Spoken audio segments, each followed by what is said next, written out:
तो ये बात है उस जमाने की।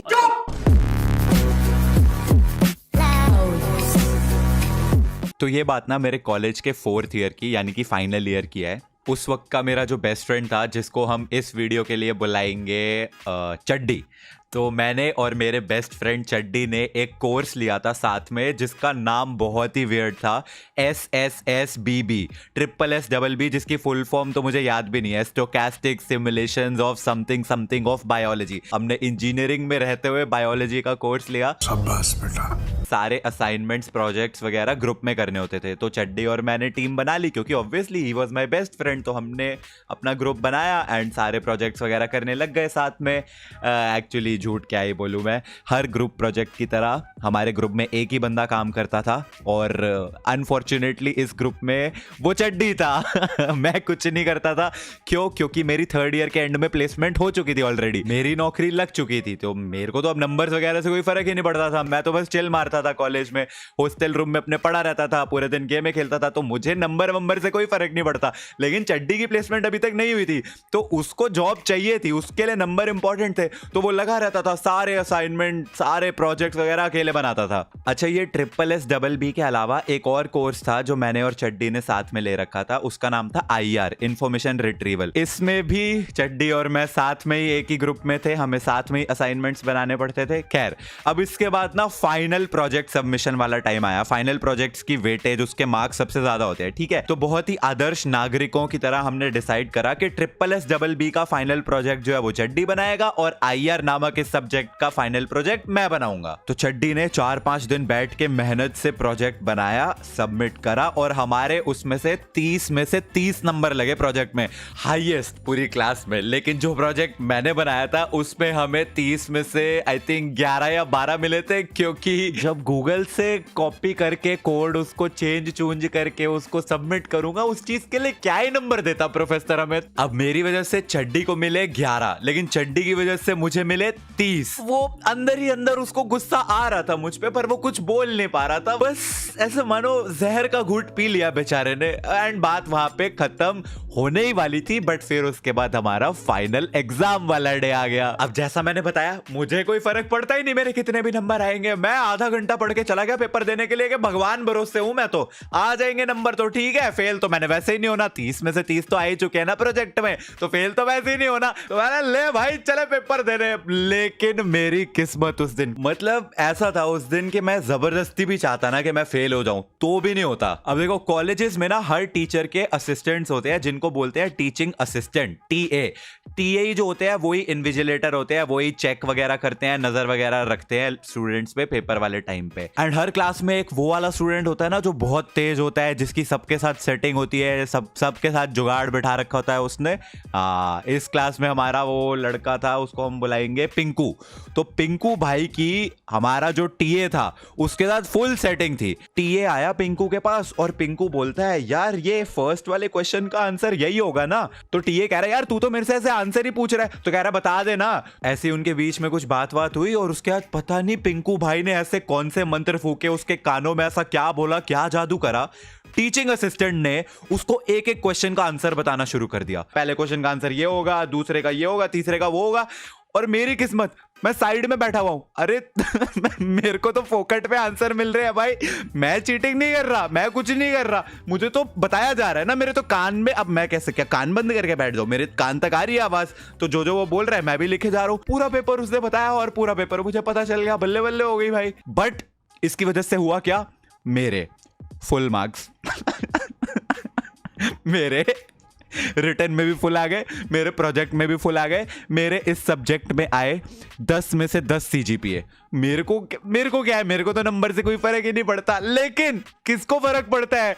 चड्डी भाई को जब ये बात पता चली कि टीचिंग असिस्टेंट ने पूरा का पूरा पेपर हमें बता दिया था, चड्डी की तो जल गई, क्योंकि चड्डी के नहीं है फुल, उसकी 8 है CGPA, क्योंकि वो तो पढ़ के गया था, अपनी मेहनत से कर रहा था पेपर, उसको चीटिंग नहीं करवाई किसी ने। सारे असाइनमेंट्स उसने करे पूरे सेमेस्टर, प्रोजेक्ट्स उसने बनाए, पेपर के लिए पढ़ के वो गया और उसकी आई 8। और जिसने कुछ नहीं करा था, एक भी असाइनमेंट प्रोजेक्ट कुछ नहीं करा था, पढ़ के तक नहीं गया था, मैं, उसकी आ गई 10।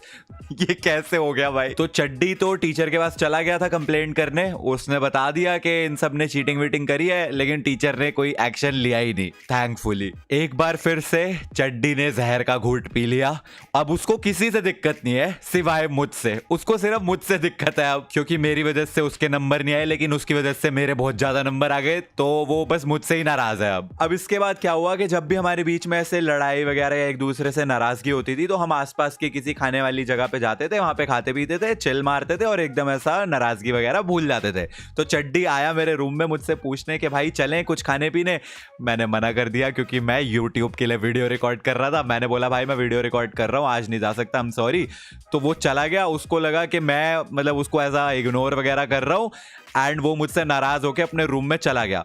जब मैंने वीडियो रिकॉर्डिंग खत्म कर ली तभी मेरे को रियलाइज हुआ कि यार शायद वो मुझसे नाराज है, तो मैं उसके रूम में गया। अब चड्डी की ना एक आदत थी कि जब वो किसी से नाराज हो जाता था तो वो ऐसा इग्नोर मारता था जैसे वो बंदा एग्जिस्ट ही नहीं करता। तुम वहां पे खड़े रहोगे, उसको बुलाते रहोगे, लेकिन वो तुम्हें ऐसा लड़कियों से भी ज्यादा बुरा वाला इग्नोर मारेगा, तुम्हारी गर्लफ्रेंड से भी ज्यादा बुरा इग्नोर करेगा तुम्हें। तो चड्डी ऐसा ही था। अब मैं चड्डी के रूम में गया और मैं उससे बात कर रहा हूं, मैं वहां पे खड़ा हुआ हूं एंड वो मेरी तरफ देख ही नहीं रहा, इग्नोर। मैं 5-10 मिनट उसको बुला रहा हूं, वो इग्नोर किए जा रहा है। मैं वापस अपने रूम में चला गया। अगले दिन मैं फिर सोचा, मैंने कहा यार नाराज है, कोई नहीं, मना लेता हूं। मतलब चड्डी के साथ friendship is equal to girlfriend बनाना, क्योंकि वो तुम्हारी गर्लफ्रेंड से भी ज्यादा नखरे करता है। मैं फिर से उसके रूम में गया उसको मनाने के लिए, वो मेरे को फिर इग्नोर कर रहा है, बात ही नहीं कर रहा। क्लास में जा रहे हैं, वो मुझे इग्नोर कर रहा है, मेरी तरफ देख ही नहीं रहा है, और मेरा उसके अलावा कोई और दोस्त है भी नहीं। तो अभी मुझे भी इरिटेशन हो रही है कि यार ये ऐसा इतना बुरा इग्नोर कर रहा है मेरे को। तो अब फाइनल कन्फ्रंट करने के लिए मैं उसके रूम में गया शाम को।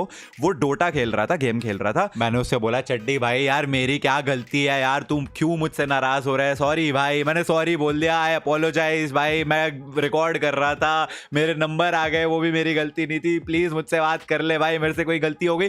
वो कर ही नहीं रहा भाई, बात ही नहीं कर रहा। मैं उसके बेड पे बैठ गया चौकड़ी मार के। मैंने कहा तू खेल ले गेम, तेरी गेम खत्म होगी फिर बात करते हैं। उसकी गेम खत्म हो गई, वो खड़ा हुआ और उठा के अपने फोन पे लग गया। मैंने कहा अरे चड्डी भाई यार देख ले मेरी तरफ, यहाँ पे हूं मैं, hello talk to me, hello बात कर ले प्लीज, ऐसे इग्नोर मत कर। वो लगा हुआ है अपने फोन में, टक टक टक अपनी गर्लफ्रेंड के साथ बात कर रहा है। मैंने कहा अबे भाई अपनी बंदी से बाद में बात कर लियो।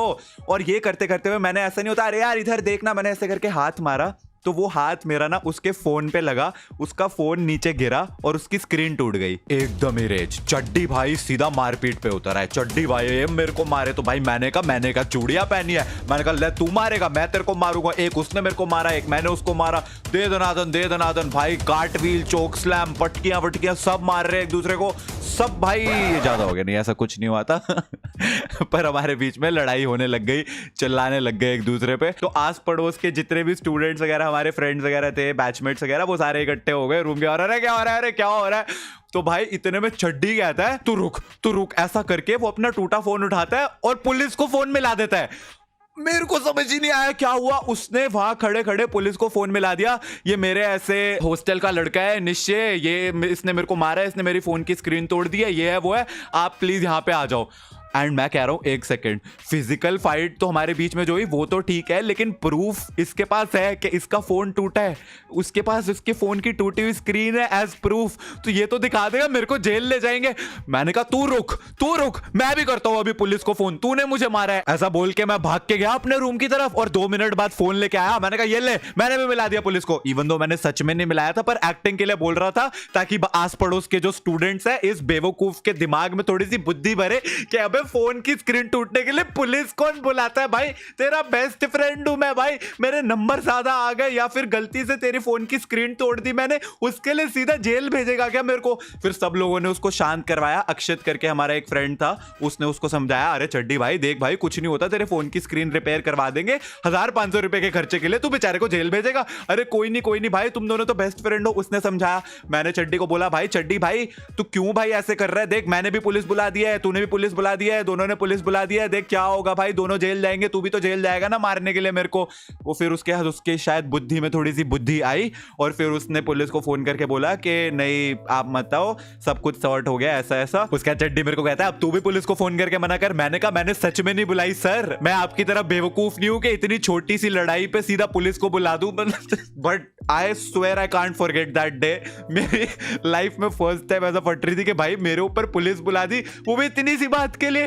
ये क्या बंदा है। इवन रात तक भी मेरी उस दिन फट रही थी, यही सोच सोच के कि पुलिस आएगी, क्योंकि उनका प्रोसीजर होता है वो, अगर तुमने उनको कॉल कर दिया है तो वो आएंगे। तो मुझे बस यही लग रहा था इसने मना तो कर दिया लेकिन फिर भी पुलिस आएगी और यार वो पकड़ के लेके जाएंगे मेरे को। मैं बहुत भाई उस दिन डरा। I do know what funniest part ये था कि उसी शाम को मैं और चड्डी खाने पीने वाली जगहों पे गए थे एंड हमने वहां पे चिल भी मारा था और बिल्कुल ऐसा जैसे कुछ हुआ ही ना हो, बिल्कुल ऐसा नॉर्मल हो चुका था सब कुछ। पर चड्डी की भी गलती नहीं है, एक्चुअली वो कॉलेज वाले दिनों में ना दिमाग से थोड़ा सा स्लो था, कोई मिल गया कि रोहित की तरह, शायद उसको दिन में उसका बॉर्नविटा नहीं मिला होगा, इस वजह से वो कभी कभार उसको दौरे पड़ जाते थे। लेकिन अभी ठीक हो चुका है वो and I still love him and yeah I hope you guys enjoyed this video. If you did make sure to like it. ये स्टोरी एक्चुअली मेरे को बहुत पहले से याद थी लेकिन मैं यही सोचता था सुनाऊं या ना सुनाऊं, कैसे सुनाऊं, तो आज फाइनली सुना दिया। आई hope you guys enjoyed and I will see you guys in the next video. तब तक के लिए थैंक्स फॉर वॉचिंग।